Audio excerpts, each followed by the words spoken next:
Hello, my dear sleepy listener. Tonight, you have chosen to slip quietly into the gentle arms of history. Here, beneath the calm hush of distant centuries, your worries are set aside. For the next few hours, I'll be your soft companion as we drift through one of humanity's most luminous golden ages, the era of the Han Dynasty, when emperors dreamed in jade palaces and the Silk Road wound like a silver thread across two worlds. Before you drift away into peaceful slumber, please take a moment to like this video, leave a gentle comment about your favourite historical moment, and subscribe to keep these soothing tales coming your way. Let me know where you're listening from and what time zone our stories reach you. History, after all, connects us across oceans and years. Now, dim the lights, settle in, and let these gentle whispers of history lull you into sleep. You open your eyes to the pale grey dawn of a world in ruins. The year is 206 BC, and the old empire has fallen. You stand on soft earth, dew glimmering on the wild grass, as the last embers of the mighty Han Dynasty fade into memory. Around you, the land is scattered with the remnants of collapsed walls, scorched fields, and the distant echo of marching feet, footsteps not of conquerors, but of those searching for hope. You begin your slow walk through a countryside haunted by stories. Villages cling to riverbanks, their people cautious and worn from years of unrest. Children chase stray chickens between ruined homes. An old man sits under a willow, humming a tune his grandfather once sang during quieter times. You breathe in the scent of earth and wood smoke. There is a hush, fragile, but laced with anticipation. The world is tired, yet the sun rises all the same. In this moment, the memory of the Qin's rise and collapse flickers in every whispered conversation. The Qin, with their dreams of unification, built roads, burned books, and stacked stones into the Great Wall. Yet, their reign was brief. A candle burned too brightly, too fast. Rebellion rose like a tide. In the shadows, a new hope stirs. You pass a group of wandering soldiers once proud in imperial armour, now patched and faded, their swords more useful for cutting wood than for war. They speak of the mandate of heaven, the ancient belief that emperors must rule with justice or lose their right to the throne. It is this quiet faith that sustains the weary. Among the soldiers, a rumour grows somewhere. A man named Liu Bang is gathering allies. He is not of noble birth, but word travels quickly. He is clever, quick to laugh, and, perhaps most importantly, he listens. Some say he has the luck of dragons. Historians still debate whether Liu Bang's rise was driven by grand ambition or by chance encounters and desperate necessity. You smile, knowing that both, perhaps, played their part. The roads are crowded not with armies, but with families and traders, moving cautiously, hoping to find safe haven as the world reshapes itself. Markets return to life in small ways, a basket of plums, a bolt of rough silk, an old woman selling calligraphy brushes. Even in broken times, beauty clings to life. You pause beside a bamboo grove, listening to the wind, and overhear a fisherman tell his son, "Every river finds the sea, if you give it time." The phrase lingers in your mind. There is wisdom in patience. Somewhere in the distance, the ruins of Xianyang, the old Qin capital, still smoulder. Stories travel faster than horses. Some claim that secret tunnels run beneath the city, lined with clay soldiers and treasures hidden from the world. Others say the real treasure is not gold or jade, but peace. You walk on as dusk approaches. In the fading light, you notice something odd. A stray chicken wearing a scrap of imperial silk as a cape, strutting proudly as if to declare itself ruler of the courtyard. You can't help but chuckle softly. Even in the aftermath of empires, life finds moments of quiet humour. The night settles in. You make a small camp beneath the wide sky, the air filled with the scent of pine and distant river water. The world is vast, uncertain, and quietly waiting for someone or something to bring order out of chaos. You close your eyes, listening to the heartbeat of ancient China. The wind stirs gently, carrying with it the hopes of millions. As you drift towards sleep, the first stirrings of the Han Dynasty are quietly gathering strength, setting the stage for centuries of peace, innovation, and gentle human moments. You awaken to the soft rhythm of rain on packed earth, somewhere in the quiet fields of Pei County. Morning light peeks through the reed roof of a humble farmhouse. Here, you're surrounded not by silk-robed courtiers or marble halls, but by the everyday world of farmers and wanderers, men and women whose hands are stained with the living soil of China. It is here that you meet Liu Bang not as an emperor, not yet even as a rebel, but as a curious, unruly figure in the tapestry of rural life. He is tall for a farmer, with a roguish grin, wild hair that never quite obeys a comb, and an air of easy confidence that draws both laughter and suspicion. Local children whisper that he is lucky with wine and unlucky with chores, and you notice he's just as likely to be found in the village tavern as in the rice fields. Liu Bang's life is simple, but not without trouble. You follow him on a day when he's sent to escort prisoners for the local magistrate, a task he accepts with a half-hearted shrug and a quiet sigh. He leads the group along muddy tracks, stopping often, sharing jokes and rice cakes with the prisoners. Some say he is too soft-hearted for such work, but as evening falls, a sudden thunderstorm sweeps across the plain. The prisoners, weary and frightened, plead for mercy. History remembers this moment, though not all agree on the details. Some scholars say Liu Bang deliberately lets the prisoners go, risking his own life. Others suggest it was an act of desperation, not virtue a choice made because the storm and darkness left him no other option. In either case, his decision marks the beginning of an unlikely legend. With the prisoners freed and no way to return to his old life, Liu Bang becomes an outlaw.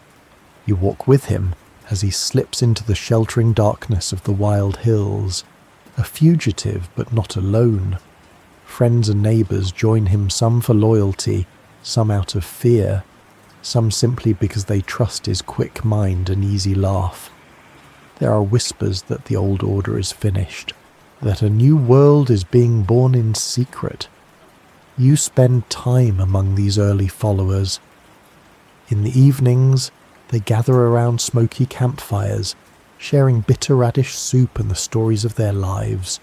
There's Zhang Liang, the scholar with a limp and a haunted gaze, who tells tales of lost kingdoms and wise teachers.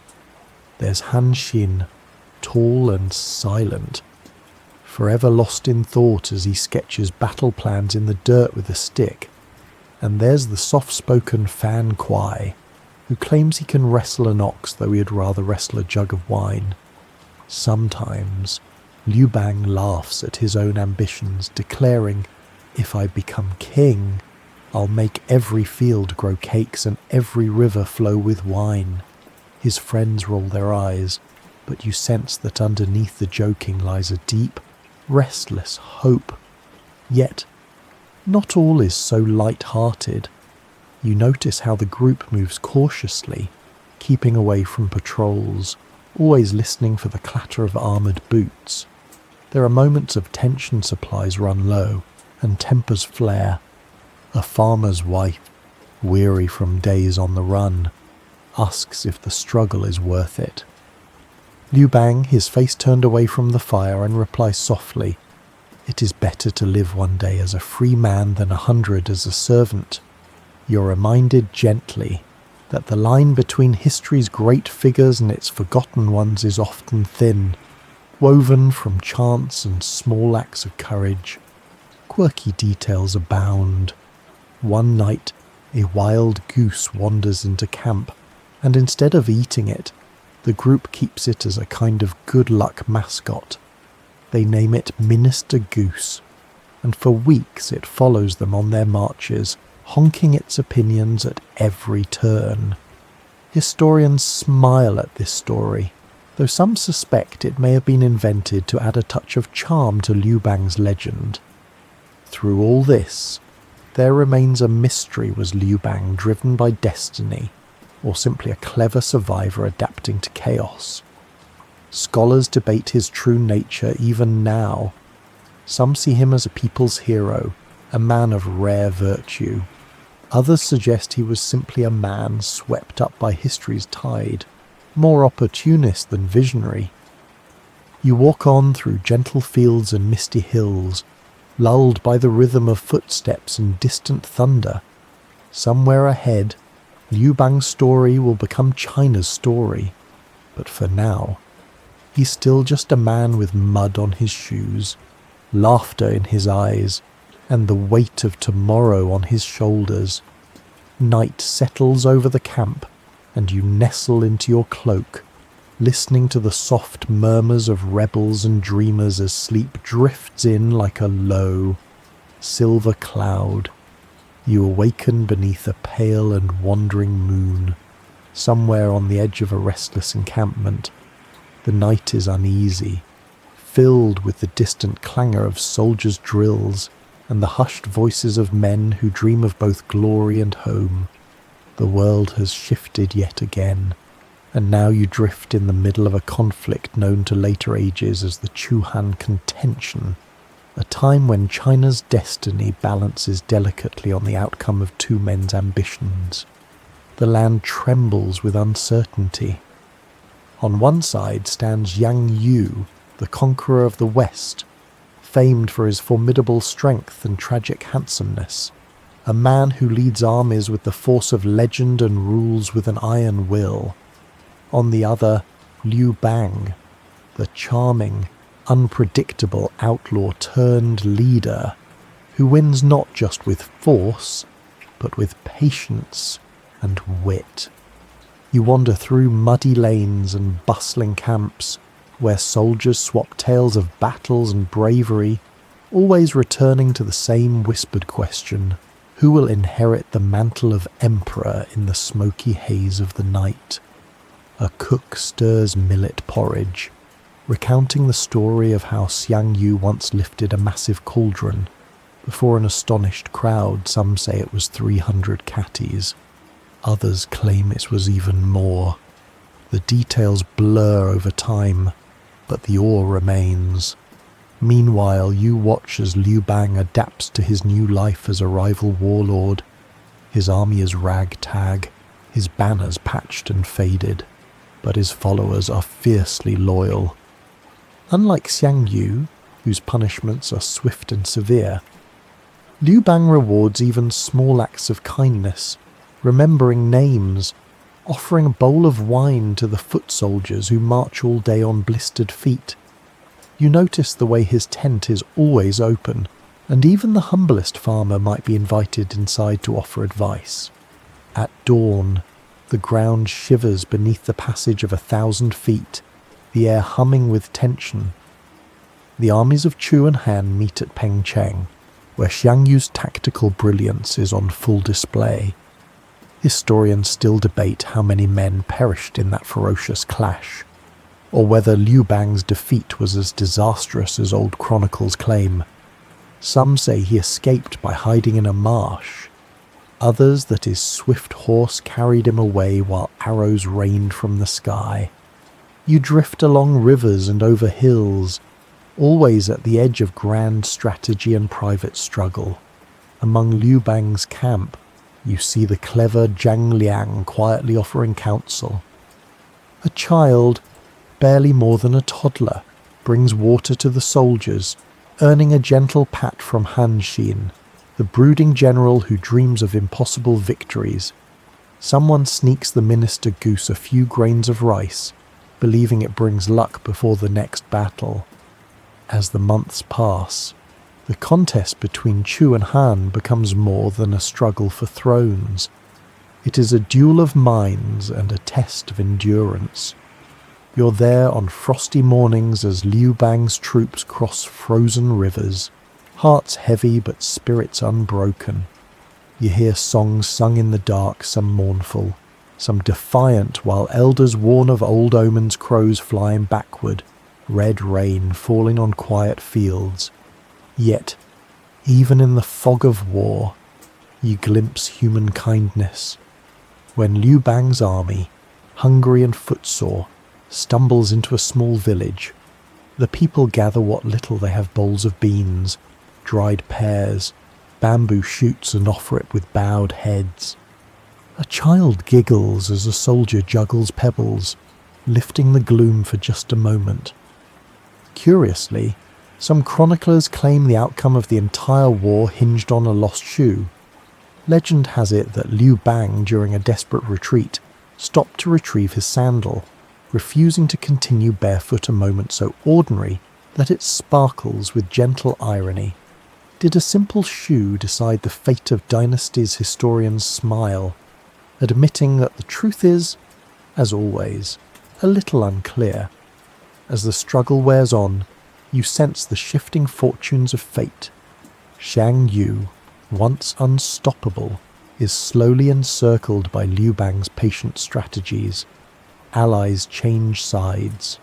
Betrayals ripple through the camps, and secret messengers flit between tents in the starlit dark. Heaven's mandate is not won in a single night. An old archer murmurs to you as he polishes his bow, and you feel the quiet wisdom of ages past. Finally, you see the end approaching at Gaixia. Surrounded and betrayed, Xiang Yu's mighty army dwindles. His sorrowful songs echo across the battlefield, haunting and beautiful. Some say the earth itself mourned the passing of an age that night. You slip away as the first rays of sun pierce the cold, and Liu Bang's banners rise in the wind. There is no wild celebration, just a deep, collective sigh relief mingled with exhaustion. The Chu-Han contention is over, for now, at least. Peace is possible. As you nestle into your cloak and close your eyes, you sense history's gentle hand brushing away the dust of war. The land, bruised but hopeful, readies itself for a new beginning, one that will carry the Han name for centuries yet to come. You awaken as morning sunlight slips across the floor of a grand but weathered hall, no longer a rebel's camp, but the echoing corridors of a palace. The year is 202 BC, and you are present for the founding moments of an empire that will bear the Han name.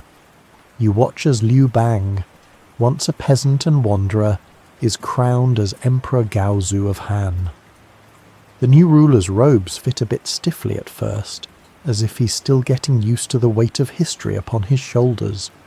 You drift quietly among the murmurs of courtiers, generals, and family members gathered in Chang'an, the freshly designated capital. The old city's walls are patched and the gardens are untamed, but there's a pulse of anticipation, a hope that this new dynasty, born out of chaos, might last where others have fallen. From the throne, Emperor Gaozu surveys his court with a mixture of skepticism and good humour. He jokes about his own humble origins, reminding ministers that a man who once herded geese now herds an empire. The officials laugh, some genuinely, others out of habit. Yet even now, there's a watchful edge in the air. The wounds of civil war are fresh, and old enemies are never far away. You notice the quirky rituals that mark these first days of Han rule. Each morning, a white rooster is paraded through the palace kitchens, a symbolic promise of renewal and abundance, though the kitchen boys whisper that it's really to ensure someone remembers to feed the birds. In the evenings, Liu Bang insists on hearing folk songs from his home village, tapping his foot beneath the imperial table, longing for simple joys even as he governs a vast and complicated realm. But being emperor is less about feasts and more about facing endless problems. You follow Gaozu as he tries to balance his gratitude to old friends with the necessity of strong rule. Many of those who fought at his side expect generous rewards, positions, and titles, yet the empire's coffers are low, and the countryside remains weary from years of conflict. One day, you watch as the emperor faces a particularly thorny dilemma: how to keep the powerful noble families in check without igniting further rebellion. His ministers argue, some advocate for harsh control, others for compromise. In the quiet between voices, Gaozu scratches his beard and murmurs, "Even the longest river can change course with a single rock." The phrase will later be quoted by poets and scholars, though some debate whether the emperor actually said it, or if it was invented by later chroniclers seeking wisdom in hindsight. You witness Gaozu's human side. He still visits the kitchens, sneaking bites of steamed buns and chatting with servants about their families. Sometimes he sneaks out of the palace, disguised in commoners' clothes, to listen to the concerns of his people firsthand. Not every ruler would risk such adventures. But for Liu Bang, it's a way to stay grounded, though his guards fret every time he disappears. Despite these small acts of humility, trouble brews. Gaozu's former allies, the generals who helped him win the throne, are not always satisfied with their share. Factions begin to form, with jealousies and rivalries simmering just beneath the surface. You sense that the peace is fragile, held together by Gaozu's energy and the hope that this new beginning will outlast old grievances. A moment of quiet irony arrives one night during a grand banquet, when a drunken noble tries to recite ancient poetry and ends up singing a bawdy village tune instead. The emperor laughs so loudly that the courtiers join in, relief spreading like sunlight after rain. For a brief moment, the burdens of empire are set aside. Historians continue to debate Gaozu's methods. Was he a ruthless pragmatist, or did he truly care for the common folk? Some point to his lenient laws and tax cuts, others to his harsh treatment of old rivals. As with all great figures, the answer is not simple. You walk the palace grounds at dusk, breathing the scent of pine as distant plum blossoms. You see children playing in the shadows, their laughter floating over the walls, a small sign that life, like the Han itself, is beginning again. Night falls on Chang'an. Gaozu sits quietly in his study, tracing the lines of a map that will one day become a legend. The flicker of his candlelight casts long shadows that will stretch across centuries, gently shaping the future of China. As you settle in for sleep, the world feels a little less uncertain. The Han have begun their journey, and you, dear listener, are safely drifting alongside them. You awaken to the soft clinking of jade ornaments and the rustle of silk robes. Morning light glows through the lattice windows of the inner palace. Today, you move quietly behind embroidered screens and carved pillars, stepping gently into a world often hidden from the chronicles of kings and conquests, a world ruled by the subtle influence of Empress Lu Ji. Empress Liu, wife to Gaozu, is a figure both revered and quietly feared within the palace. She greets each day with calm precision, her dark eyes missing little, her voice gentle yet never uncertain. The palace hums with rumours. Some call her a guardian, others a shadow. You sense that her presence weaves through every corridor, as essential as the morning incense drifting from the altar.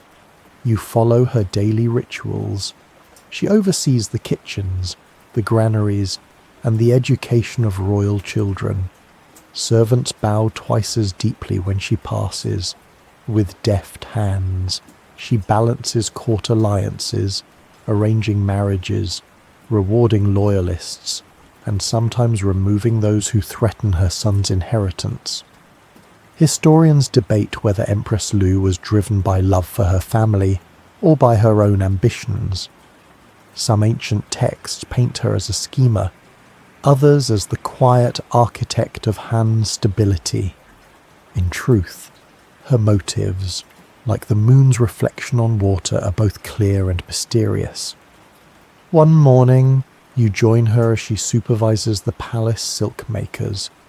Empress Liu asks for a new pattern, one featuring a carp leaping from waves, a subtle symbol of her family's humble origins and her hope for her son's rise. The weavers whisper that she once caught a fish herself as a child and released it, a story she never denies nor confirms. You notice the small, almost invisible acts that hold power together, a gentle word to a frightened maid, a secret meeting with an old rival to ensure peace, a sharp glance that silences even the boldest ministers. Empress Liu knows that survival in the palace requires both steel and silk. Yet, you also sense the loneliness of her position. At night, she walks the quiet gardens, alone except for a single white crane that often visits the lotus pond. Some say the bird is an omen, others say it is simply drawn to her stillness. You pause beneath a willow tree, listening to the gentle splash of koi, and think of how history often remembers women only through the deeds of men, even when their hands shape the fate of empires. Not all in the court trust her, and resistance grows quietly among those who wish to see the emperor's sons or distant cousins on the throne. Empress Liu responds with patience and, when necessary, swift action. A famous anecdote still retold by storytellers describes how she once outwitted a plotting noble by sending him a basket of silkworms, symbolizing both industry and a warning.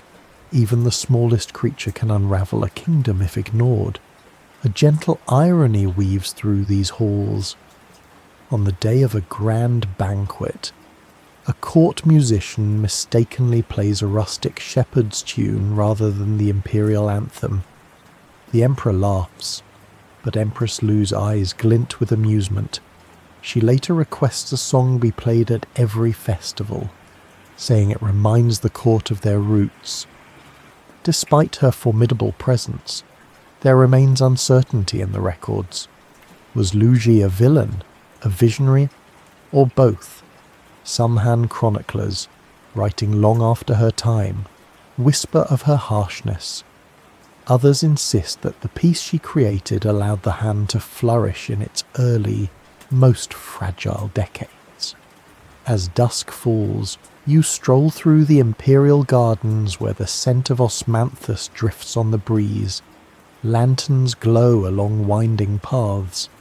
Empress Liu stands quietly beneath a peach tree, gazing at the first stars, and for a moment you sense both the weight of her responsibilities and the smaller secret hopes she keeps close to her heart.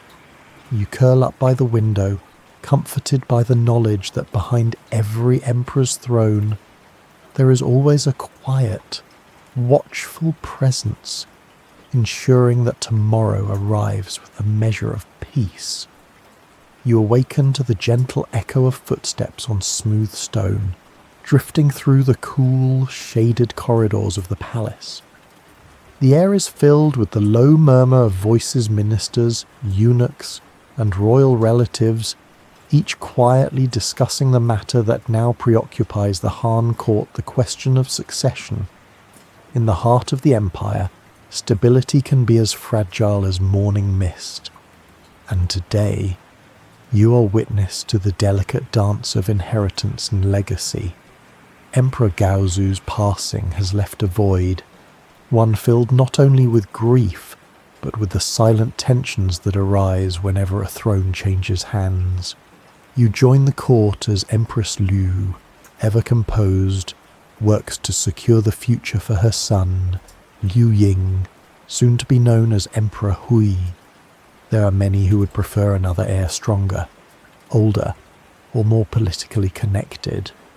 The palace, so grand from the outside, feels suddenly smaller, its halls crowded with hidden agendas. You watch as Liu Ying, gentle by nature and averse to conflict, is led through the ancient rituals of coronation. His shoulders, draped in heavy silks, seem almost too slight for the weight of an empire. In a quietly touching moment, he nearly stumbles during the ceremony. Some say it was nerves, others that the robes were simply too long. A nearby minister discreetly helps him, turning an awkward moment into a gesture of loyalty that will be remembered for years. Around the new emperor, old generals and distant relatives gather, each presenting gifts and pledges of loyalty. Yet, beneath their respectful bows, you sense hesitation. Some whisper that Hui is too soft, too gentle for the harsh responsibilities of rule. Historians still question whether his reign might have been different if he had inherited more of his father's steel, but, as the old saying goes, it is the willow that bends in the storm, not the oak. Within the palace, Empress Liu's influence deepens. She appoints trusted allies to key positions, ensuring that her son's rule will not be easily challenged. Not everyone welcomes her guidance, and a few quietly test the boundaries of her patience. You note a subtle tension in the air each morning. A favourite courtier arrives with fresh-cut chrysanthemums thought to symbolize loyalty, but some superstitious nobles whisper that the flowers also signal grief, a subtle warning that nothing in court is ever as it seems. You spend time with the royal children, who study poetry and history in the shadowed gardens. One day, you find them arguing over who gets the largest slice of melon, a scene as old as families themselves. The youngest prince declares, with the earnestness only a child can muster, "When I am emperor, everyone will have as much fruit as they like." The tutors smile, perhaps remembering a simpler time. Amid these daily rhythms, you discover a curious episode that palace servants still whisper about. One evening, during a game of hide-and-seek, the future Emperor Wen becomes hopelessly lost in the labyrinth of corridors. The search takes hours, with worried adults combing the palace by lantern light. When he's finally found fast asleep under a table in the library, he simply yawns and asks if there is any ginger tea left. This story, retold for generations, brings a rare, gentle laughter to the halls. Yet, the larger questions remain unresolved. You witness secret meetings, urgent letters carried by silent eunuchs, and the arrival of distant relatives summoned under the pretext of family reunions. Some chroniclers debate whether Empress Liu's hand was too heavy, whether she protected the dynasty or smothered it beneath the weight of her own ambitions. The truth, as always, floats somewhere between love and necessity. You linger by a window as dusk settles over Chang'an. In the gardens below, candles flicker and the sound of a flute drifts through the air. For all the uncertainty, life continues, measured in small kindnesses and the gentle persistence of hope. As night deepens, you nestle under a silk quilt, the voices of dynasties past fading to a whisper. The future is unwritten, the line of rulers fragile. But tonight, at least, the Han remains whole. You awaken in the gentle hush of early dawn as a cool mist curls along the palace eaves. The air feels softer now, as if the empire itself is drawing a slow, hopeful breath. A new era is beginning, not one of conquest or intrigue, but of careful nurturing and quiet reform. Here, beneath the willow trees of Chang'an, you drift into the reigns of Han Wendi and his son, Han Jingdi emperors remembered not for ambition, but for restraint. You move quietly through the imperial gardens, where Emperor Wendi prefers to spend his mornings, dressed simply in plain robes. Servants bow respectfully, but he always returns a modest nod, favouring humility over grandeur. The emperor's breakfasts are famously sparse, a bowl of millet porridge, perhaps a few dates, and green tea. An old courtier jokes, His Majesty's waist is the true measure of his wisdom. Wendi simply smiles, encouraging thrift and health throughout his household. The empire, long battered by war and hardship, finally finds a period of peace. Under Wendi's rule, taxes are reduced, punishments softened, and the law becomes a gentler guide for daily life. You listen as he convenes his council, gently chiding those who propose harsh measures. People are like young bamboo, he says quietly. Bend them with care, and they will grow strong. Some historians wonder if Wendi's mild manner masked a shrewd mind, or if he was genuinely the Confucian sage his admirers claimed. The debate continues, echoing softly through the centuries. You wander beyond palace walls, through busy markets and quiet villages. Here, prosperity grows slowly but surely. Farmers greet each other with cheerful calls at sunrise. Artisans craft delicate pottery, while children chase dragonflies in the fields. There is laughter and patience in these streets, a kind of everyday optimism that becomes the true strength of Han. One afternoon, you find yourself beside an old scholar at the city's outer gate.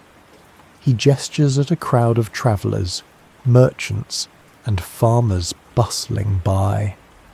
We are all leaves of the same tree, he muses. Wendi's kindness waters our roots. A gentle breeze stirs the scholar's notes, and for a moment, you see how governance shapes the smallest details of daily life. As the years drift on, Wendi's son, Emperor Jingdi, takes the throne. Jingdi's rule is similarly restrained, though with his own quiet firmness. He continues his father's reforms, reducing the power of the local princes to keep the realm unified. Some nobles grumble, feeling their privileges slip away, but the common people appreciate the stability. You sense the subtle tension balancing the power of the court and the provinces is a task as delicate as balancing on a bamboo pole. One evening, you stumble upon a curious festival in the palace. It is the mid-autumn celebration, and the Empress insists on lighting 1,000 tiny lamps, turning the gardens into a sea of warm gold. The Emperor, usually reserved, attempts to recite a poem about the moon but accidentally rhymes crane with dumpling. The courtiers suppress their laughter, and the Empress rewards the best joke with a sweet rice cake. Even rulers, you see, are sometimes undone by verse. Yet, beneath this gentle exterior, there are currents of anxiety. Local revolts flare in the far provinces, and court officials worry about the strength of the border armies. The Han government, though wise and patient, must always balance the needs of a vast and varied land. Some chroniclers wonder if the peace of Wendi and Jingdi was too dependent on luck, and whether future storms were quietly gathering beyond the horizon. You spend a quiet evening in the palace library, the flicker of lanterns casting shadows across ancient scrolls. You notice one especially old document, annotated with careful characters. A government of kindness endures, though its fruits ripen slowly. Was this the secret of Han's strength, or merely a pleasant hope, as you settle onto a wooden bench beneath a flowering apricot? A gentle rain begins to fall. The dynasty's troubles are not gone, but for now, peace feels real, and the Han people sleep easily, their dreams undisturbed. You curl up, warm and content, lulled by the wisdom of emperors who chose moderation over might. In the softness of this age, you sense the quiet heartbeat of a civilization learning, at last, to rest. You awaken to the distant thunder of hooves and the crisp tension of messengers darting between city gates and palace walls. The peace that blanketed the land under Wendi and Jingdi, though sweet, is never truly secure. As you walk the shaded porticos of the imperial court, you hear murmurs of unrest, a whisper that grows into a storm. It is the time of the rebellion of the 7 states, a challenge not just to imperial authority, but to the delicate unity that the Han have so patiently cultivated. Outside Chang'an, the land is green and heavy with the promise of summer.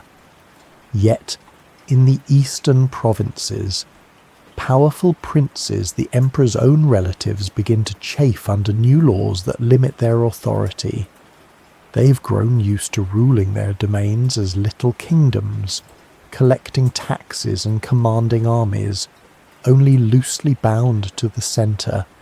Jingdi's reforms, though necessary for the stability of the empire, are met with resentment. You find yourself at a tense council meeting. Ministers debate fiercely, their voices rising like crows at dusk. Some urge immediate and harsh military action. Others, wary of the cost, suggest careful negotiation. The emperor, quiet and composed, listens with the patience of a man who knows that a single misstep could undo generations of peace. Historians still debate what tipped the balance. Was it the greed of the princes, the heavy hand of reform, or old wounds from the civil wars that never fully healed as the provinces rise in rebellion? The court buzzes with anxious energy. You watch as imperial armies are hastily assembled, young conscripts in ill-fitting armour, veteran officers with lines of worry etched into their brows. The court astrologer consults the stars, searching for omens, and one night claims to see a dragon coiling in the constellation of the emperor. Servants whisper that this is a sign of both danger and opportunity. You travel with a detachment of imperial troops toward the eastern frontier. The countryside is tense, villages deserted or wary, bridges guarded by nervous militia. One evening, a soldier offers you a sweet potato roasted over the campfire. "Eat well, friend," he says with a wry grin. "Who knows if we'll have another meal before the next moon?" The gentle humour lightens the mood, but you sense the fear beneath the laughter. Quirky details catch your attention in one rebellious state. A prince's banner is made not from silk, but from the finest dyed duck feathers, an extravagant display that quickly becomes the talk of the ranks. You overhear a seasoned general mutter that the ducks would have served the prince better as dinner. Later, a legend arises that the wind carried away the feathered banner on the eve of battle, a sign, some say, that heaven itself disapproved of the revolt. The fighting, though brief, is fierce. You pass through fields scarred by skirmishes, where wildflowers and broken spears mingle. Imperial forces, guided by the calm but determined strategy of Jingdi and his advisors, gradually regain control. You stand on a hill at dawn as messengers arrive with news of surrender. The princes are defeated, their lands and privileges reduced. The Han throne, for now, is secure, yet uncertainty lingers. Some scholars suggest that this rebellion, though quelled, planted the seeds of future discontent. Others point to the strength and flexibility of the Han system, noting how the dynasty adapted and survived. The true answer remains lost in the mists of time, debated in shadowed study halls and quiet gardens. As the empire heals, you witness a quieter scene: the emperor, walking alone by a lotus pond, feeding fish with crumbs from his own meal. The water ripples gently as koi rise, a moment of peace returning after turmoil. He sighs and murmurs to a passing court poet, "May our family's quarrels end with me." The poet writes the words on a slip of bamboo, but whether they were truly spoken or only imagined, no one can say for sure. Night falls softly over Chang'an.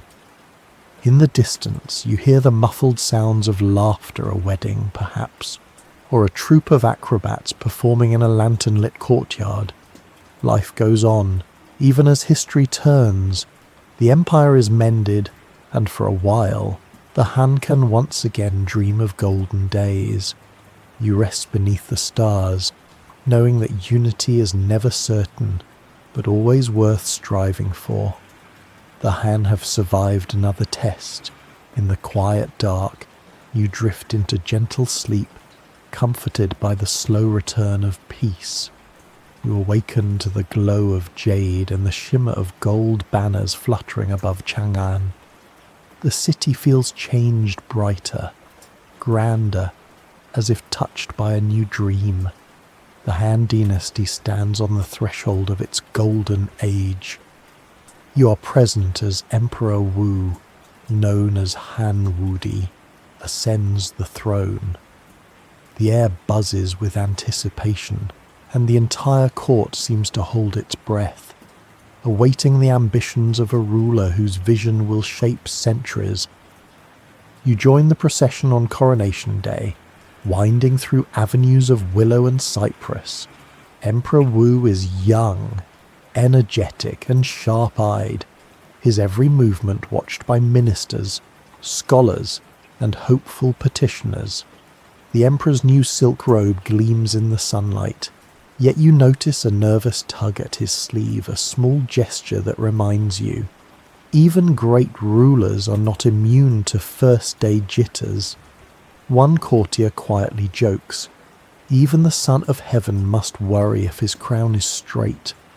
Almost immediately, Emperor Wu sets the tone for his reign: expansion, innovation, and glory. He listens to poets and generals, farmers and fortune-tellers, seeking ideas that might secure the Han's future. Historians still debate whether you were a restless genius or simply a man swept up by the era's possibilities. You sense both the weight of destiny and the pull of curiosity in his gaze. Under Wudi, the empire's borders begin to stretch farther than ever before. You accompany emissaries as they ride west, crossing deserts and mountain passes to seek alliances with distant peoples, the fabled Yuezhi, the fierce Xiongnu. The journeys are perilous, but the rewards are great: new horses, spices, music, and legends filter back into Han China, and the Silk Road's first threads are spun. You linger in the imperial workshops, where Emperor Wu's fascination with immortality inspires a wave of innovation. Alchemists concoct potions said to grant eternal life, though most taste suspiciously like overcooked tea.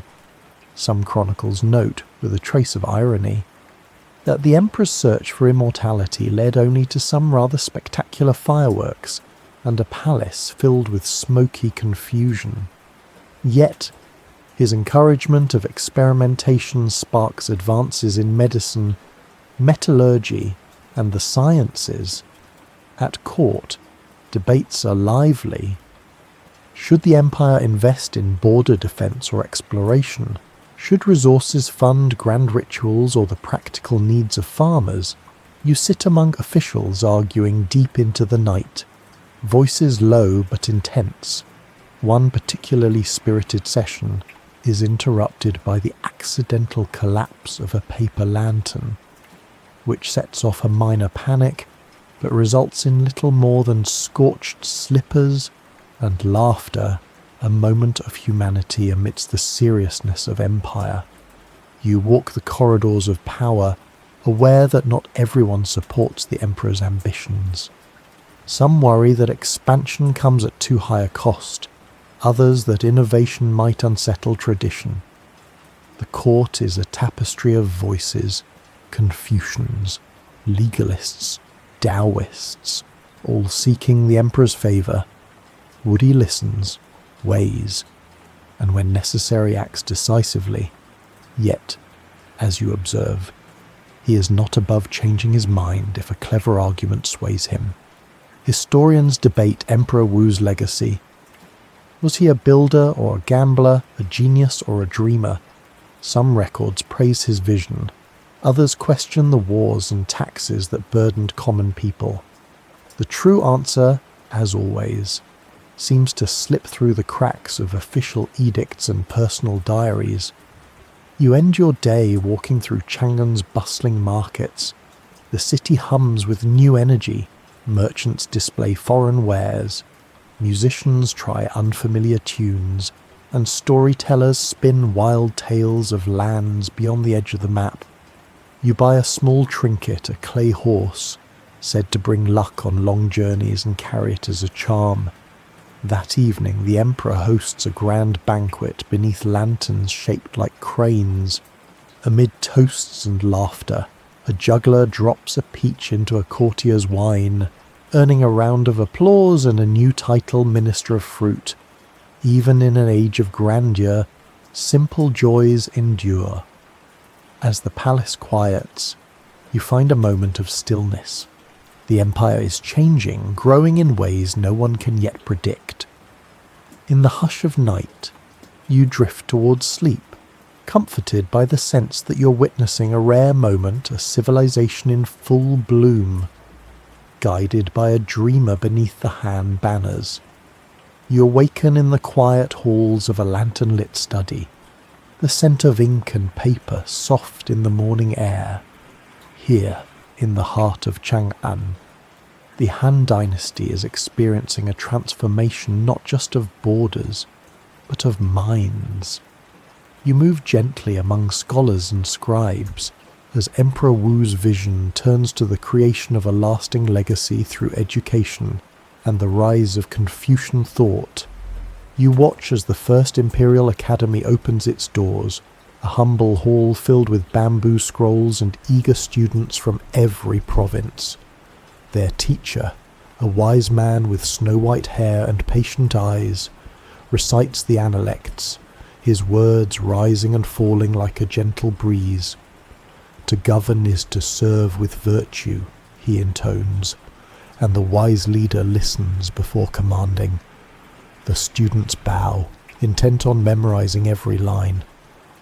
You sense their quiet ambition passing the exams means more than personal honour.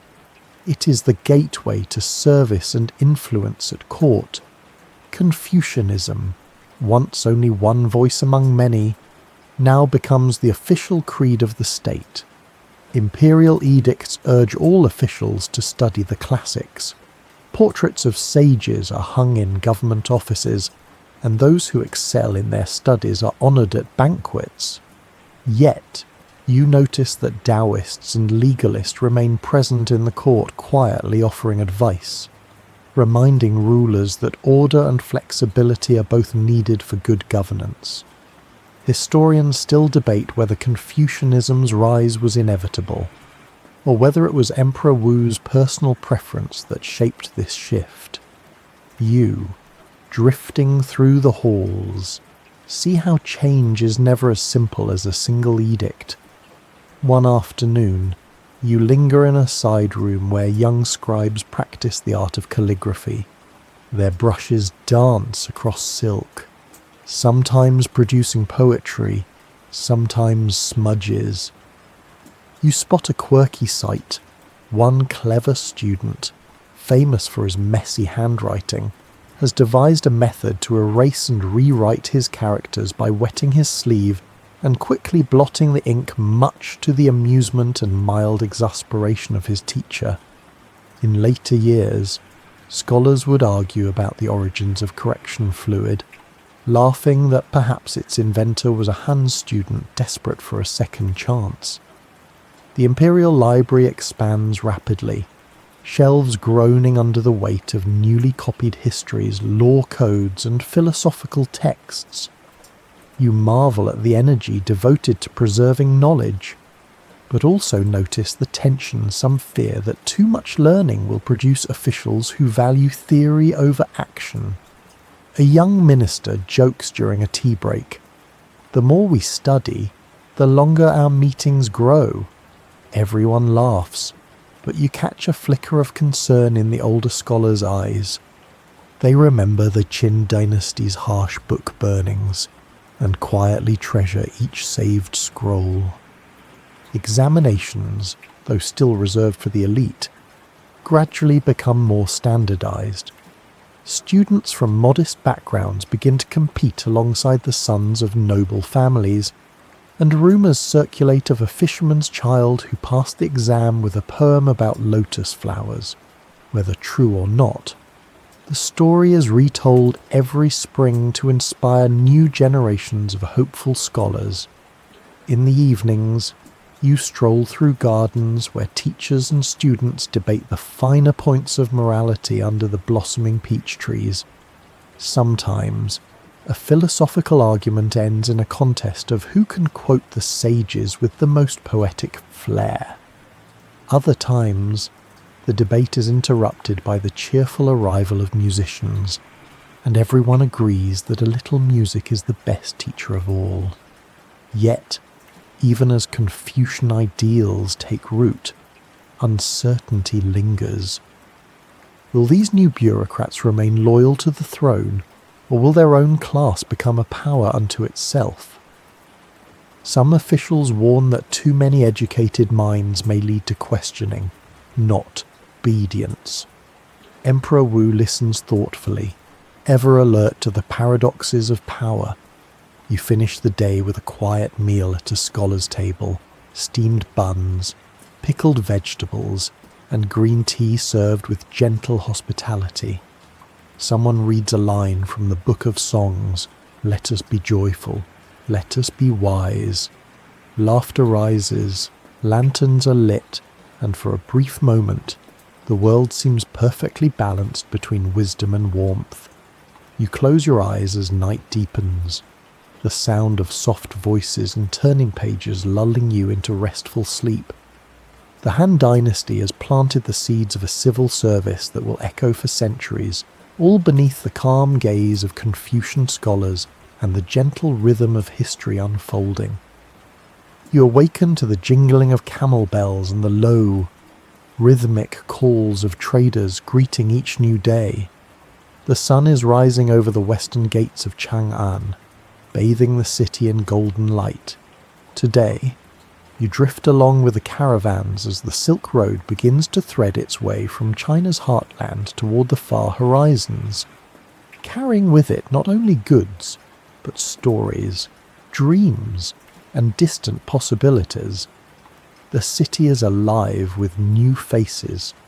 You see merchants from Parthia and Bactria, their cloaks dusted from long journeys, bartering with Han traders for bolts of silk and baskets of tea.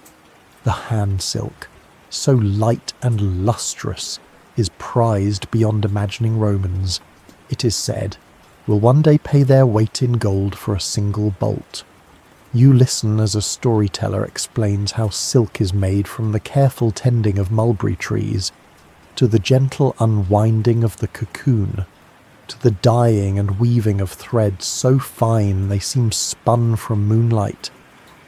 You travel with a small party of envoys sent westward by Emperor Wu. Their mission is dangerous, crossing the deserts of Gansu, the treacherous Pamirs, and into lands where few Han subjects have ever ventured. The route is marked with hardship sandstorms that blot out the sun, icy mountain passes, and the constant risk of bandits.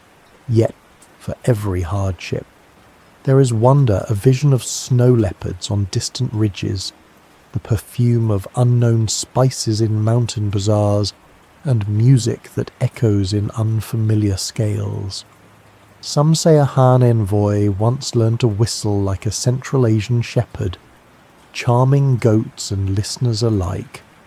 Whether or not the tale is true, it is told every spring when travellers set out. You pause at a desert oasis, watching as a caravan master tallies his goods. There are horses from the steppes, Persian glass, ivory combs, cinnamon from India, and, always, silk. Quirky rumours swirl in the marketplace. One merchant claims his camels can sing. Another swears he's seen a heavenly bird ostrich offered as tribute by a far-off king. These details bring a smile, and you realise that wonder travels farther and faster than any cargo. As the Silk Road grows, so does Chang'an's cosmopolitan spirit. Foreign musicians perform at court, blending melodies with Chinese flutes and zithers.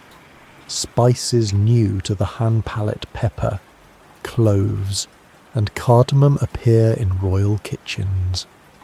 One evening, an imperial chef accidentally creates a spicy noodle soup so delicious that the emperor decrees it must be served at every mid-autumn festival.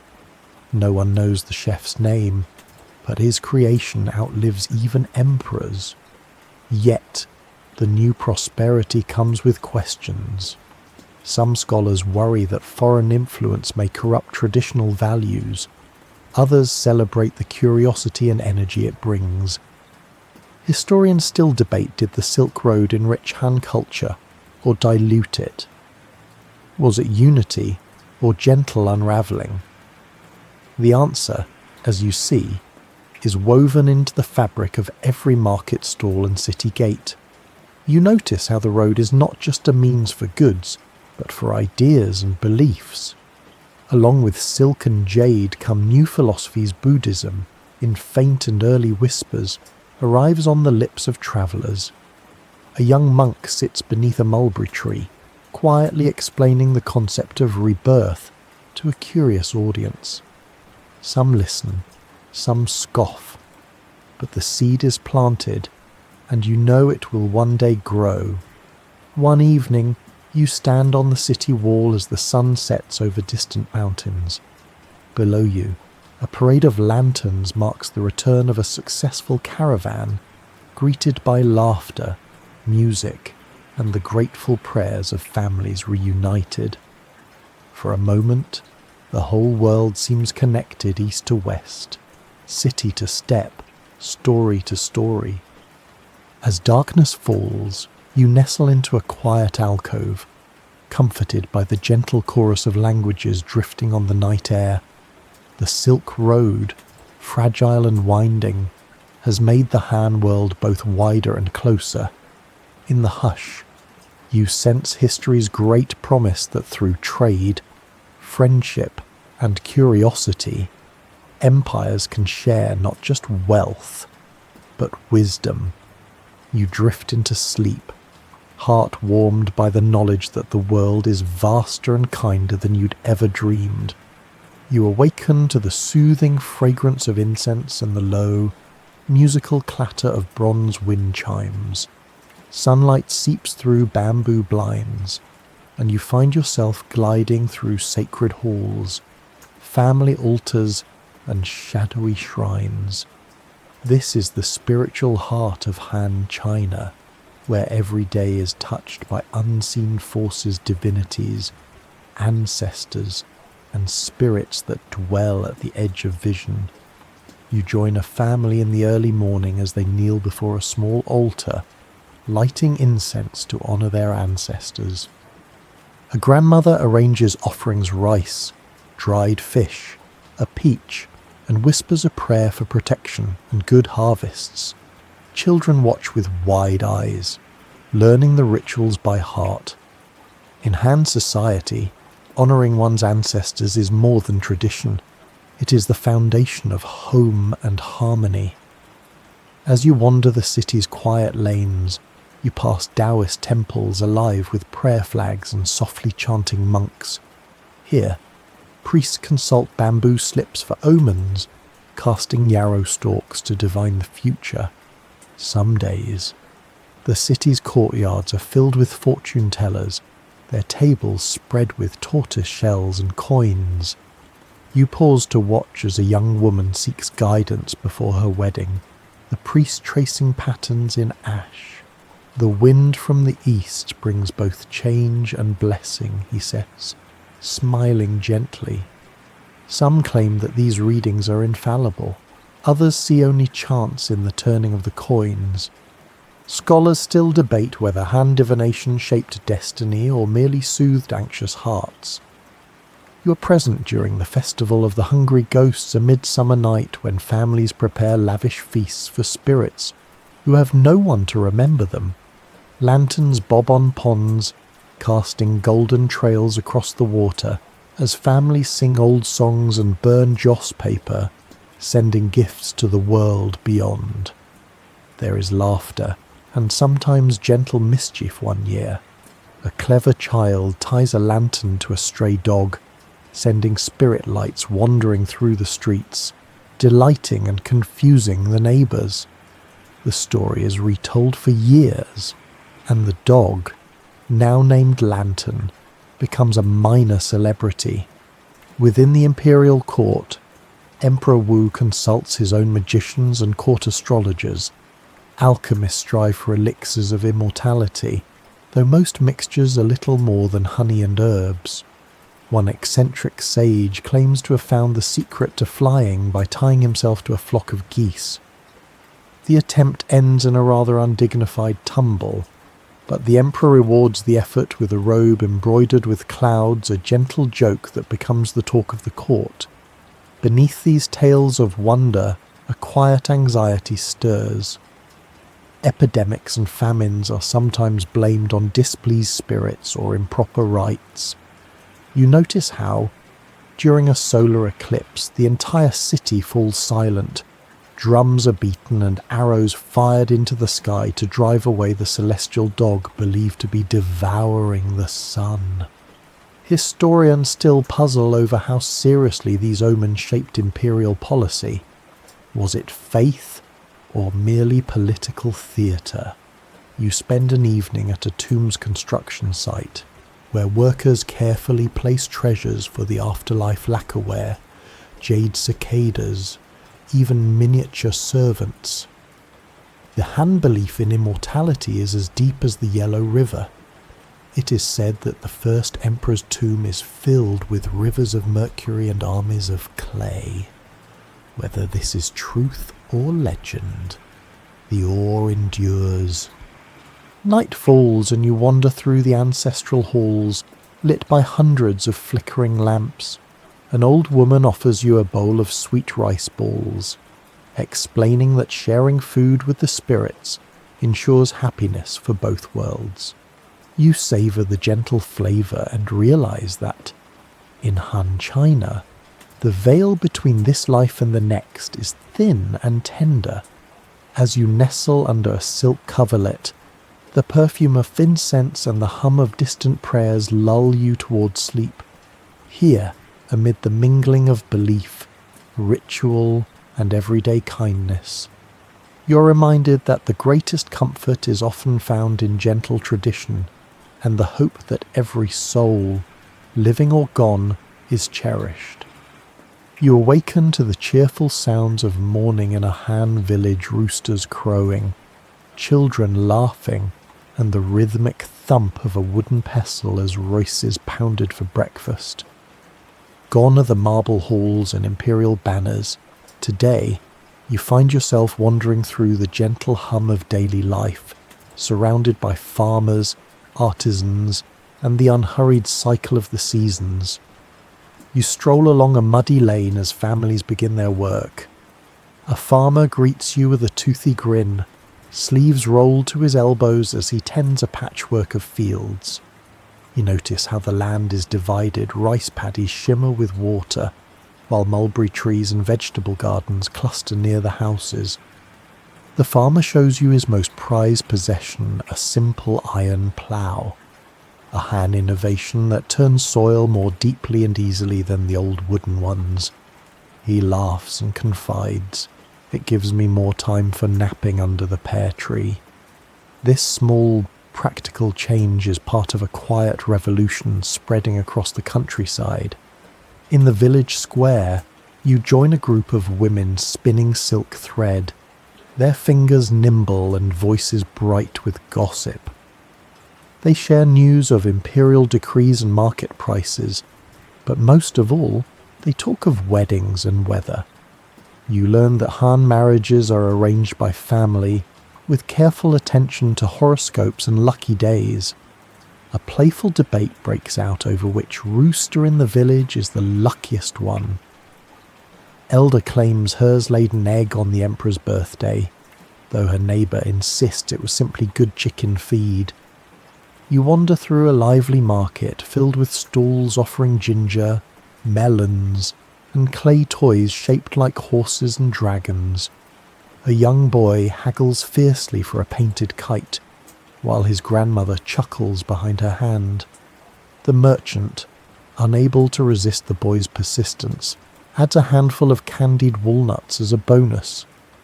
These moments, small kindnesses, and the gentle tug-of-war between old and young fill the air with warmth. You visit a local schoolhouse, where the village teacher patiently recites the classics. Lessons are often interrupted by the braying of donkeys or the antics of mischievous students. One morning, the class is thrown into chaos when a goat eats the corner of a bamboo book. The teacher sighs. That goat will never pass the imperial exams, and the laughter echoes all the way to the next village. Historians still debate whether Han literacy rates were high or low, but you see that learning is a cherished pursuit, even if sometimes the goats are more eager than the students. In the evenings, families gather in courtyards to share simple meals, bowls of rice, pickled vegetables, and salted fish. The old men sit around sipping millet wine, telling stories of heroic ancestors and the fortunes of faraway emperors. You hear tales of a neighbour who once tricked a magistrate with a riddle so clever that he earned a whole basket of apples as a reward. Whether the tale is true or not hardly matters. The laughter and camaraderie are what endure. You also notice the rhythm of the agricultural year. Festivals mark the planting and harvest, with dragon dances, lantern-lit processions, and offerings to the earth gods. In times of drought or flood, the community comes together to pray, rebuild, and share what little they have. There is an old saying, a single stalk of rice feeds a family, but a single hand cannot plant a field. You see this spirit alive in every corner of village life, yet not all is idyllic. Taxes must be paid, and sometimes the burden is heavy. Local officials, tasked with collecting grain and keeping the peace, are both respected and feared. Some villagers grumble about distant wars or imperial edicts that seem out of touch with daily needs. Scholars debate whether Han governance truly reached the countryside, or if local traditions carried more weight. The answer, you sense, lies somewhere in the cheerful resilience of the people themselves. As night falls, you join a family beneath a thatched roof, lulled by the soft drone of insects and the crackle of a kitchen fire. A child recites a bedtime poem, and her father replies with a gentle riddle.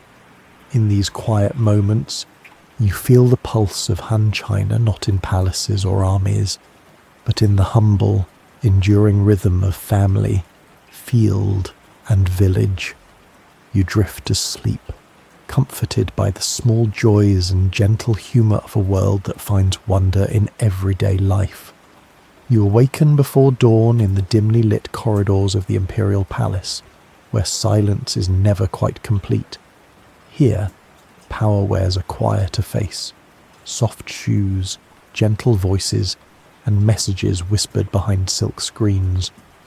As the Han Dynasty matures, you find yourself among the true artisans of intrigue eunuchs, courtiers, and spies whose influence often runs deeper than official edicts. The palace is its own universe, carefully choreographed. Eunuchs, distinguished by their crisp attire and quick efficiency, serve at the very heart of court life. They carry messages, oversee the emperor's private chambers, and, over generations, become confidants and sometimes kingmakers. This morning, you walk beside a veteran eunuch known for his calm demeanour and mysterious smile. He tells you, half in jest, that the trick to survival at court is to see everything, say little, and always pour the tea evenly.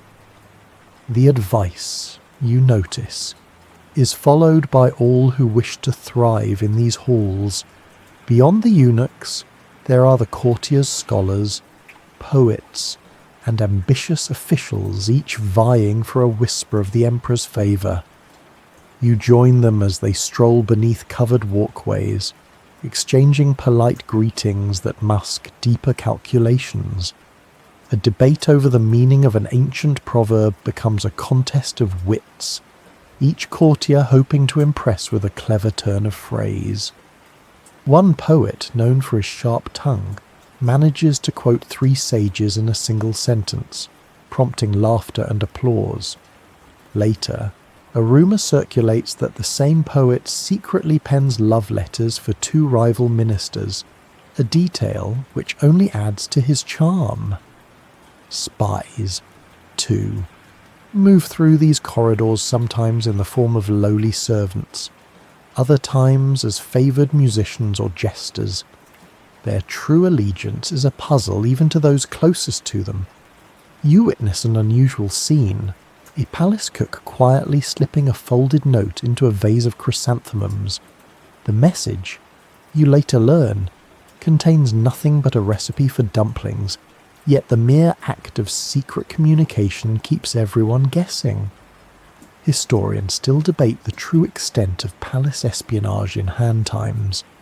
Was it rampant or simply the anxious fantasy of suspicious minds?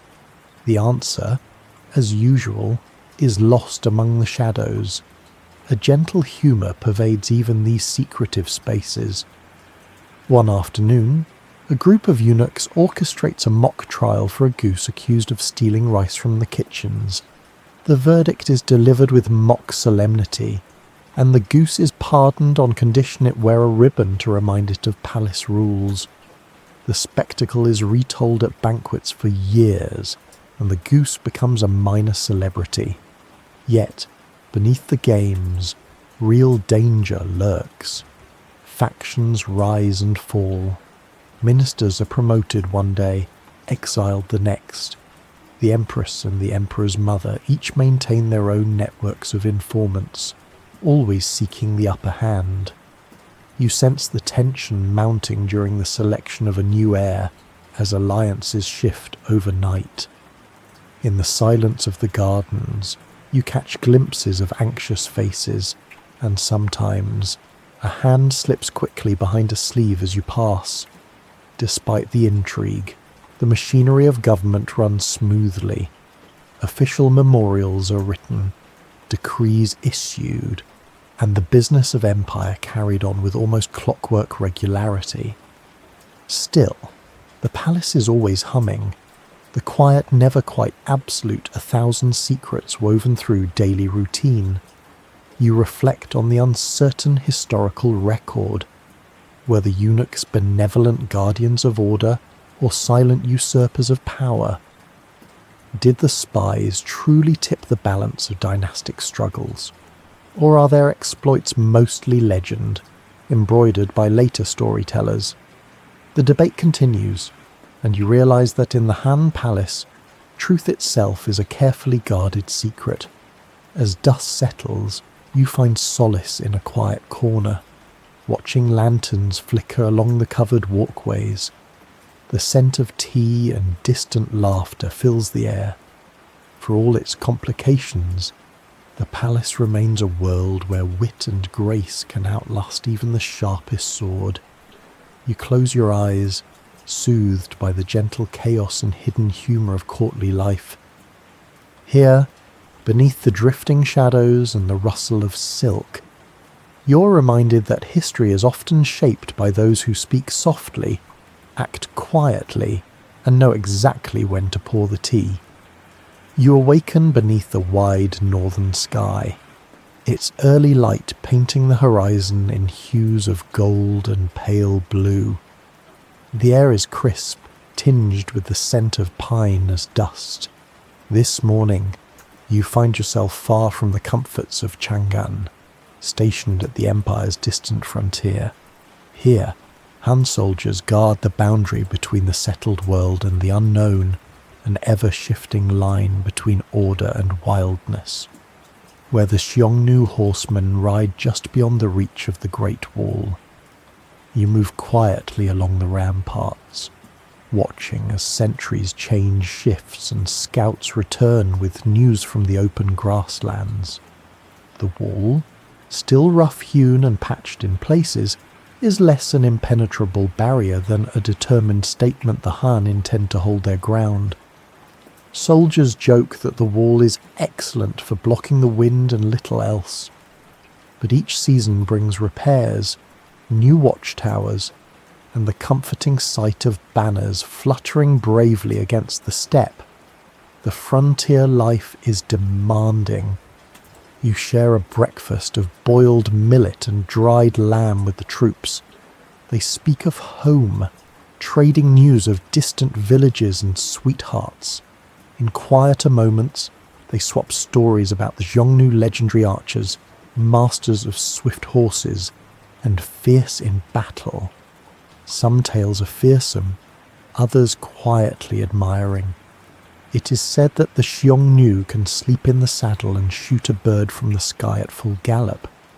Whether all these stories are true, or simply the inventions of lonely garrisons, historians continue to wonder. Patrols ride out daily, scanning the horizon for dust clouds that might signal a raiding party or a friendly trade envoy. You accompany one such patrol, your horse's hooves muffled by the soft grass.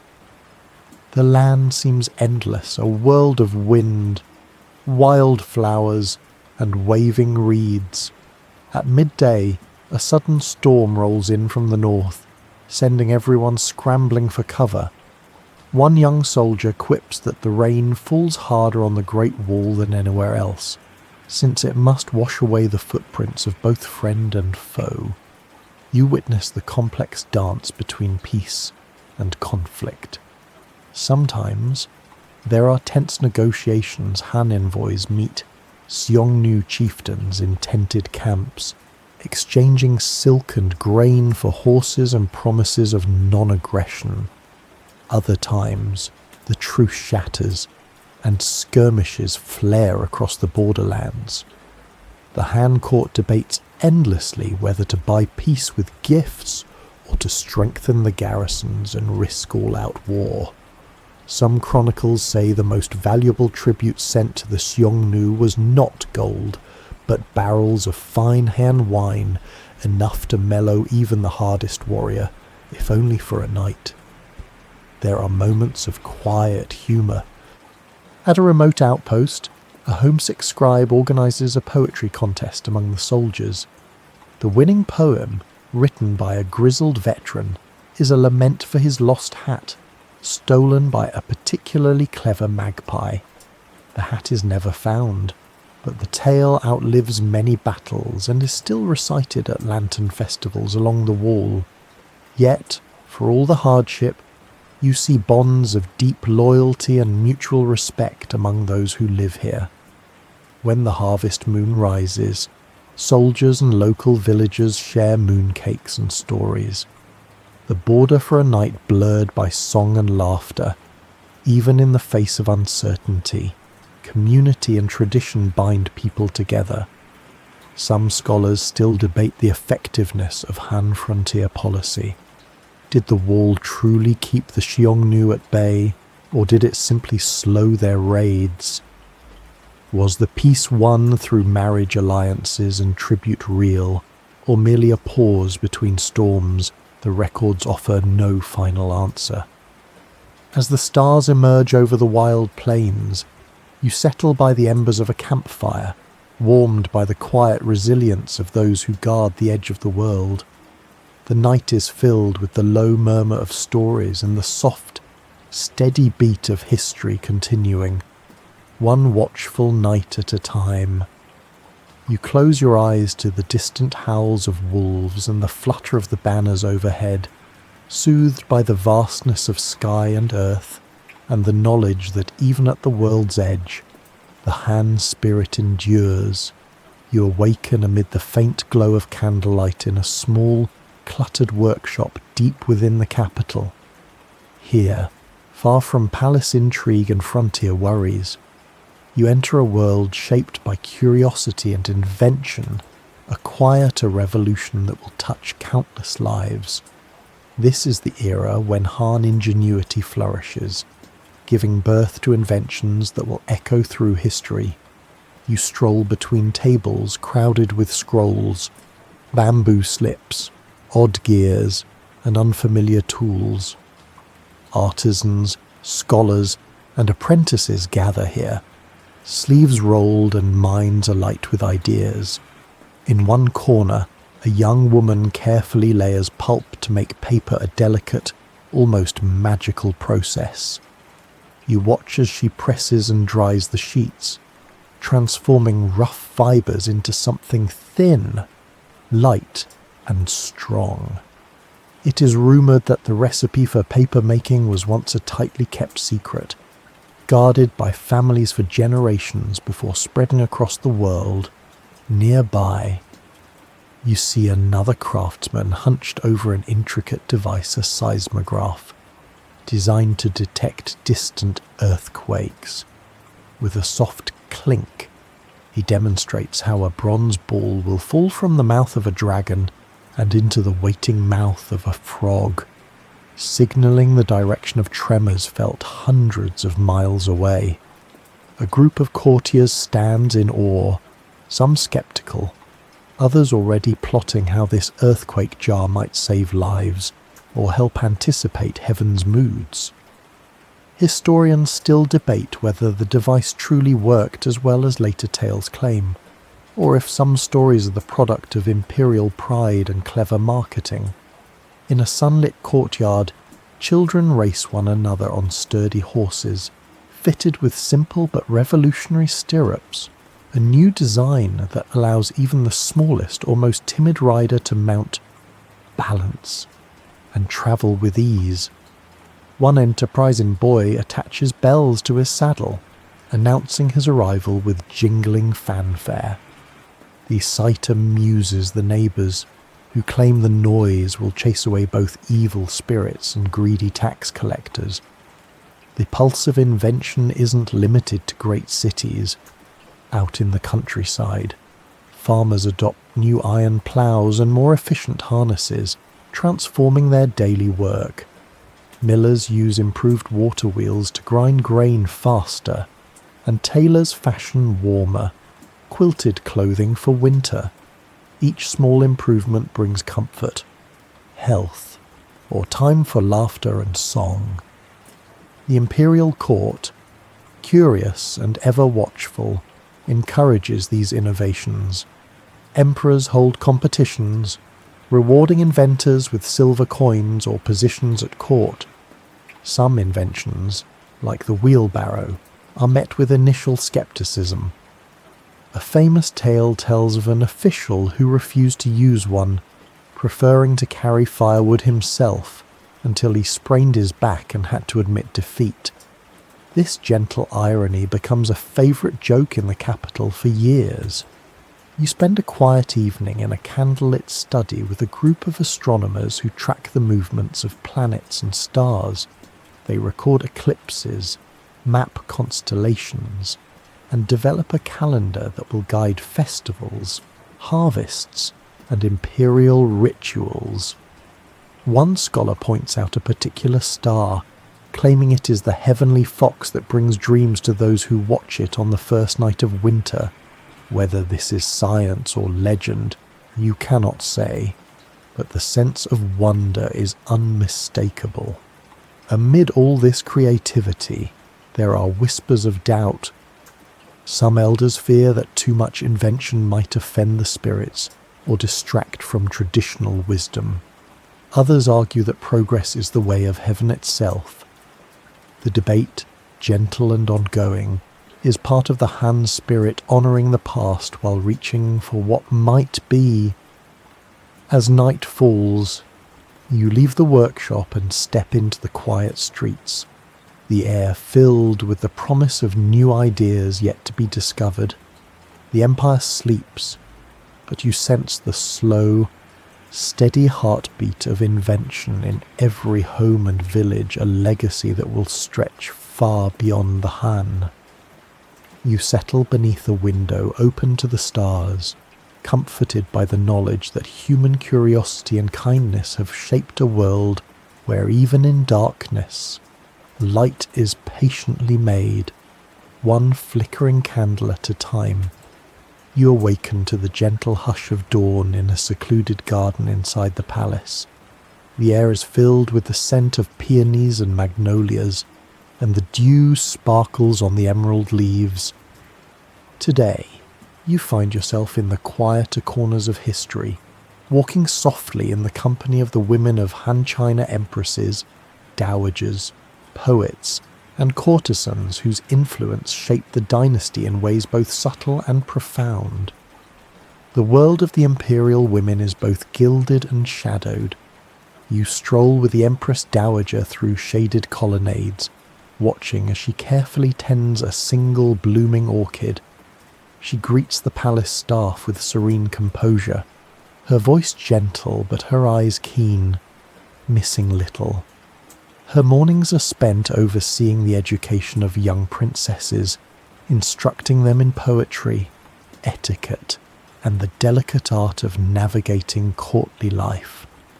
In the evenings, she sits quietly embroidering, the flicker of lamplight reflected in her silver-threaded gown. You notice how power often flows quietly, like water following unseen channels. When the emperor falls ill or grows distracted by distant campaigns, it is the dowager who keeps the court in balance, consulting with ministers and soothing quarrels among the royal family. There are stories of her penning imperial edicts in her son's name, always careful to protect the dynasty's dignity. Historians continue to debate whether her hand was too heavy or whether, without her, the empire might have faltered in times of uncertainty. The truth is, as ever, a tapestry of love, necessity, and silent courage. Beyond the inner court, you meet a group of palace poets women whose verses are shared in hushed voices among the orange blossoms. One renowned poet, Lady Shu, composes a line comparing the fleeting beauty of a dragonfly to the brevity of joy in palace life. Her words travel far beyond the palace walls, copied by scholars and sung by commoners at spring festivals. There is a gentle irony in how the most delicate poems sometimes carry the boldest truths. You join a circle of concubines exchanging riddles beneath a canopy of wisteria. Their laughter floats on the breeze, lightening the careful routines of courtly existence. One young woman tells a story about hiding a pet cricket in her sleeve to amuse the emperor during a tedious ceremony, her playful rebellion becoming an anecdote cherished for generations. Even in constraint, Creativity finds a way. Outside the palace, women play vital roles as healers, midwives, and teachers. You visit a herbalist shop run by a widow who's inherited her husband's trade, respected for her knowledge of roots, teas, and the healing properties of peony bark. She offers a cup of chrysanthemum tea, sharing a proverb: a single flower does not make a spring, but it can gladden a heart.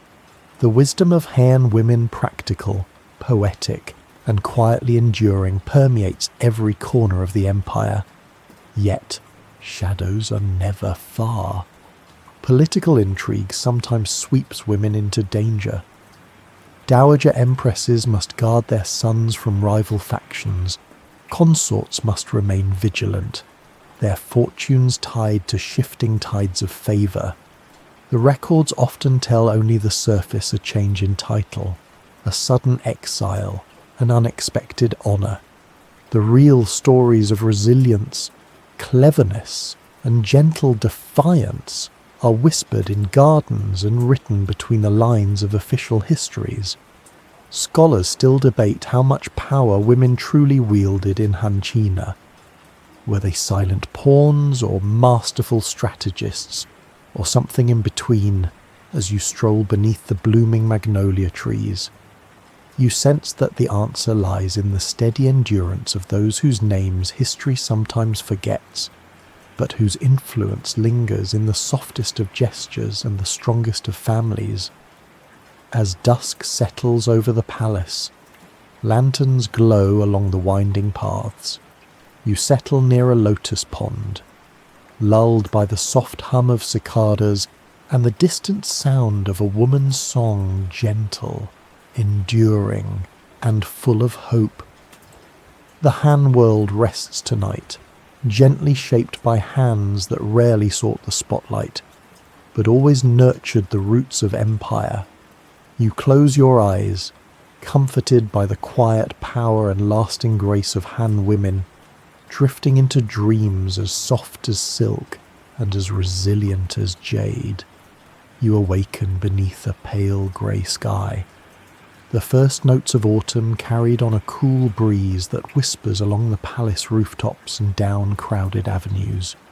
The air feels heavier now, as if the empire itself is drawing a worried breath.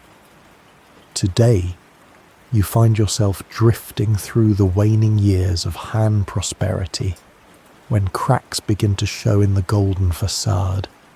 This is a time of mounting crisis and creeping corruption, a quiet unravelling that even the most careful hands cannot completely stop.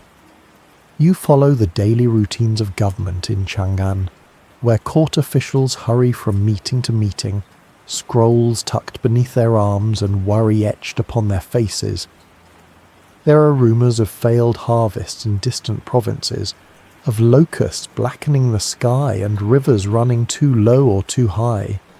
In the markets, prices rise with each new dawn, and the cheerful clatter of coins grows rare.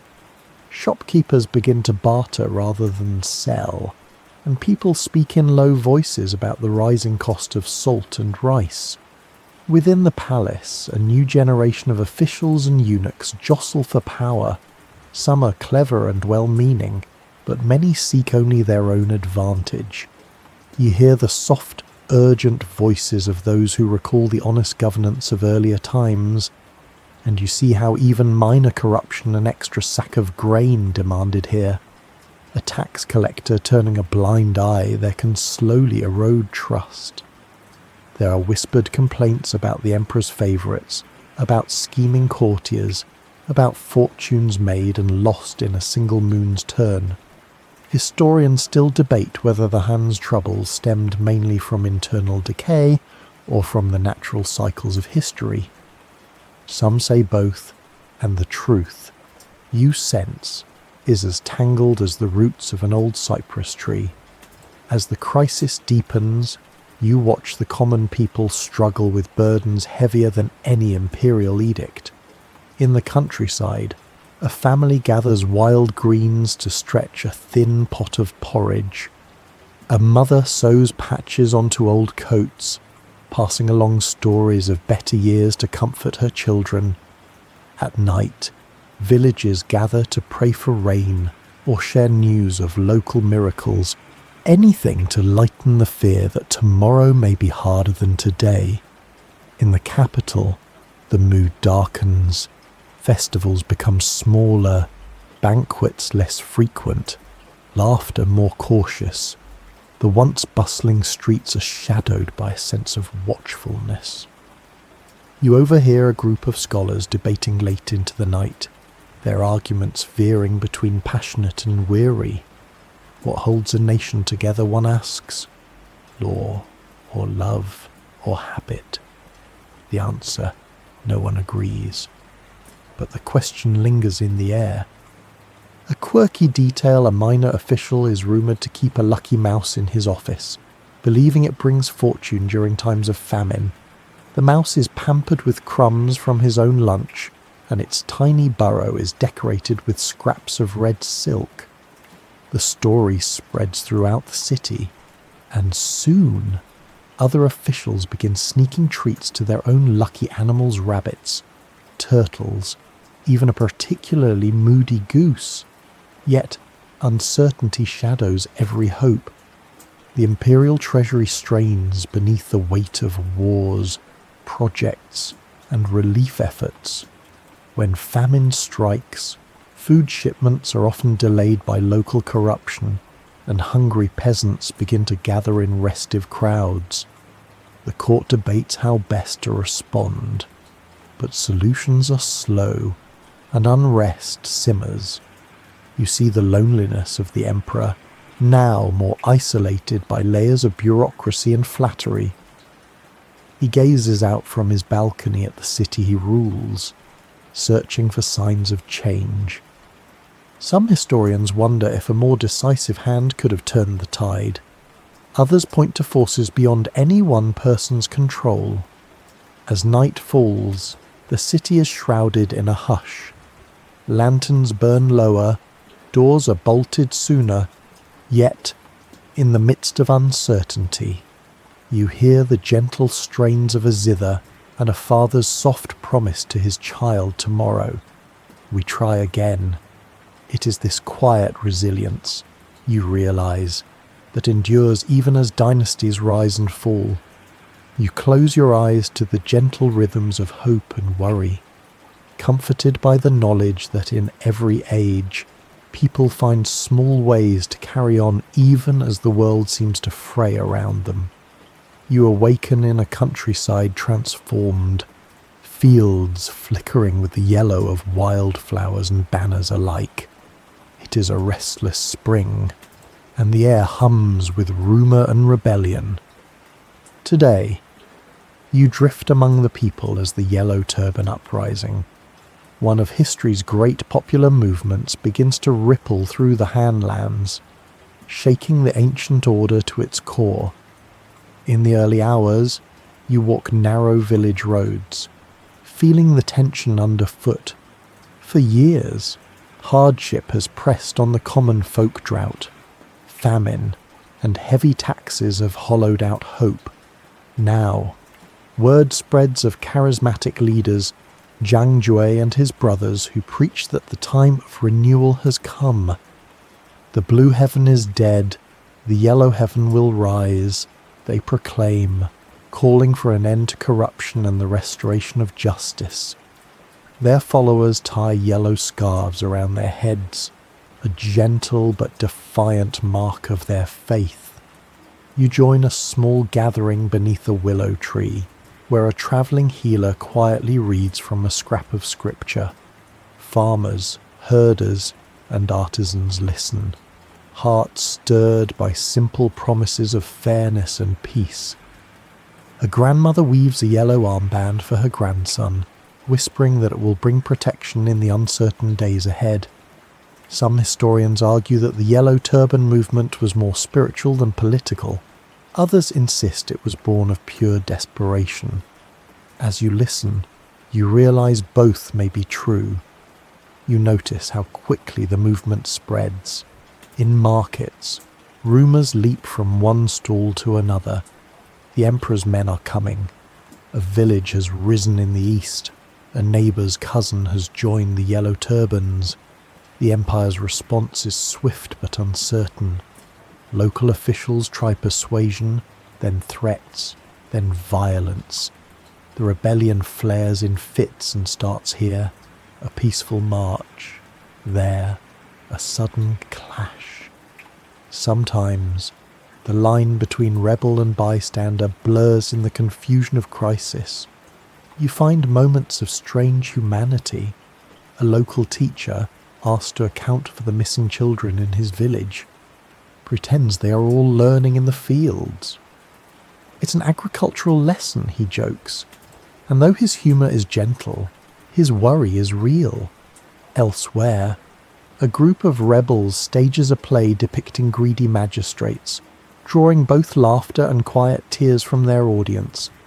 These scenes of everyday life and subtle resistance linger in your mind long after the crowds disperse. The Han government, now stretched thin, sends generals to restore order. Some, like the legendary Cao Cao, rise to fame during these turbulent days. Troops march, banners fly, and the countryside fills with the low thrum of marching feet and the crackle of campfires. You notice how some commanders try to negotiate, offering amnesty in exchange for surrender. Others rely on the old method's force, fear, and the promise of stability. Uncertainty hovers everywhere. Chroniclers still debate how close the Yellow Turbans came to toppling the Han altogether. Was the movement ever truly united? Or was it 1,000 small uprisings joined by a colour and a prayer? The answers drift with the spring wind, as elusive as peace itself. A quirky detail stands out in the chaos of a village skirmish. A local dog is swept up in the tide of yellow banners, painted with a yellow stripe and crowned with a wildflower garland. The rebel dog becomes a beloved mascot, fed scraps by rebels and loyalists alike. Long after the uprising, the tale of the dog who changed sides at every meal is retold in both jest and affection. In the end, the rebellion falters under the might of imperial armies and the slow return of harvest rains. Leaders are captured or scattered, villages scarred but standing.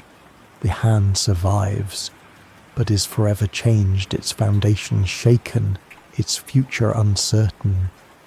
As dusk falls, you wander through fields where yellow banners flutter like fireflies, faded but not forgotten. In the hush that follows, you sense both sorrow and hope, the knowledge that ordinary people, given voice and vision, can shape the course of history, even as the world seems ready to unravel. You settle beneath a willow's gentle shade, lulled by the distant sounds of families gathering, stories told and retold. The empire endures, and you drift softly into sleep, held by the courage and dreams of those who dare to hope for something new. You awaken beneath the waning light of a gentle evening, the sky above Luoyang tinted with rose and lavender. The city, once vibrant with celebration and ceremony, now wears a quieter face. The dynasty that began with hope and thunder so many centuries ago finds itself at the end of its long arc, fading not with violence, but with a sigh. Today, you drift through the final twilight of Han China, when the empire's echoes are long and its future uncertain. You move softly through Luoyang streets, passing palaces whose paint peels in the wind and markets grown silent. There is sense of waiting everywhere, servants sweeping courtyards that may never again host great banquets, children chasing shadows among the stone lions at deserted gates. You pause beneath an ancient cypress, feeling the history in its roots. The Han have ruled for over 4 centuries, But tonight, the world feels small and still. At court, the emperor sits in quiet solitude, surrounded by ministers more loyal to survival than to dreams. Political power now flows in uneasy tides between eunuchs, generals, and warlords, each with their own ambitions. You watch as once mighty families pack their treasures, preparing for the journeys ahead, uncertain where the tides of history will sweep them next. In a side chamber, a scholar copies a beloved poem onto silk, hoping to carry a memory of peace into a restless future. You find yourself at a gathering of old friends, retired officials, poets, and storytellers who sit around a low table, drinking weak wine and sharing memories. One recalls the great banquets of the Golden Age, another tells of the first paper made in a tiny workshop.